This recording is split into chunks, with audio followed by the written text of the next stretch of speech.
কাজ কাম নাই? সারাক্ষণ থেকে বন্ধু বান্ধবদের সাথে আড্ডা দিতে থাকেন, এগুলো তো ভালো ছেলের লক্ষণ না। বিয়ে করতে হবে না আপনাকে, বউ পালতে হবে না। এই মেয়েটা কে? ঝড়ের গতিতে সব কিছু বলে গেল। আমি তো এবারে চিনি না, এই মেয়েটা কে? চিনিস না মানে? এই সারা এলাকার লোকজন জানে এই মেয়েটা তোরে পছন্দ করে, আর তুই বলছিস যে চিনি না। আচ্ছা, এভাবে আর কতদিন ডুবে ডুবে জল খাবি বলতো? আর একটু সময় দে না আমাকে। তোর এইভাবে সময় নিতে নিতে দেখবি তোর জায়গা অন্যজন নিয়ে গেছে। তার থেকে সময় থাকতে থাকতে এখনই মনের কথাটা বলে দে। আমি তো আমার মনের মানুষকে প্রতিদিন আমার মনের কথা বলি। কি আপু, তোকে আজকালকে একটু অন্যরকম লাগতেছে। তুই কি আবার নতুন প্রেমে পড়লি নাকি? তুই না অনেক পেকে গেছিস, যা পড়তে যা। শোন, আজকে কিন্তু তোকে চিঠিটা দিতেই হবে, কোনোভাবেই মিস করা যাবে না।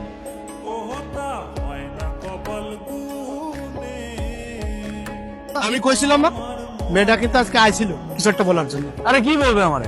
এই দিক দিয়ে হয়তো বা যাচ্ছিল, অট্টকল দেখার আগে নেই। আমি শিওর, শুধু শিওর না, অভার শিওর ওই মেয়ে তোকে কিছু বলতে আসছে। কোনো মেয়ে আছে নাকি তোর পছন্দের? তাহলে আমি বিয়ের প্রস্তাব নিয়ে যাই, তোর বিয়ে দিয়ে আমি তোর দুলা ভাইয়ের কাছে মালয়েশিয়া চলে যাই। আমার বিয়ে নিয়ে তোমার তো মাথা ব্যথা কেন? আর তোর সমস্যাটাকে বিয়ে করতে আমার সেটা বলতো। দেখো, আমি যখন সময় হবে তখন আমি ঠিকই বিয়ে করবো, তোমার তো টেনশন করা লাগবে না। আপনি তো আমাকে ভালোই ফলো করেন, কিন্তু কিছু বলেন না। আমি আপনাকে ফলো করি সেটা আপনি জানেন কি করে? তার মানে আপনি আমারে ফলো করেন? তলে তলে এত করে ইচ্ছে। আরে মানুষ মানুষকে দেখে না রাস্তা বের হইলে, ওই দেখা আর কি। প্রেম টেম করেন নাকি? প্রেম করি নাই, কিন্তু প্রেমে পড়ছি। আপনি কি কিছুই বুঝেন না? না বুঝাইলে বুঝবো কিভাবে? আই ওটো আসেন তো। আপনারা তো রাগ করে ফেললেন।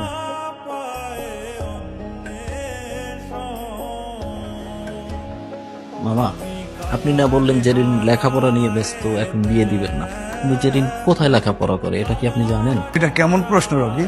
একটা ছেলের সাথে বিভিন্ন জায়গায় ঘুরে বেড়ায়। জেরিনের মা, জেরিনকে নিয়ে এদিকে আসো। আজ থেকে ওর বাইরে যাওয়া নিষেধ। কলেজের নাম করে কোথায় যায় কোনো খোঁজ খবর রাখো? কি করছো? একটা ছেলের সঙ্গে মেলামেশা করে বেড়ায়।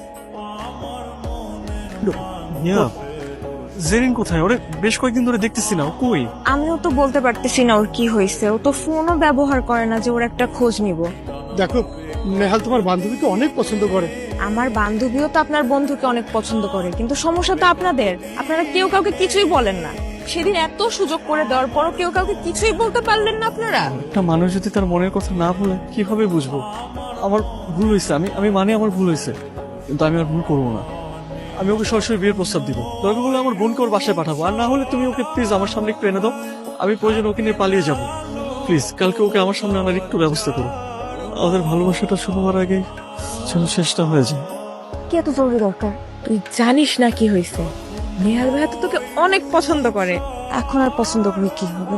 বাসা থেকে তো বাইরে হতে পারবো না। এখন কি হবে মানে? তোরা দুজন বাসায় কথা বলবি?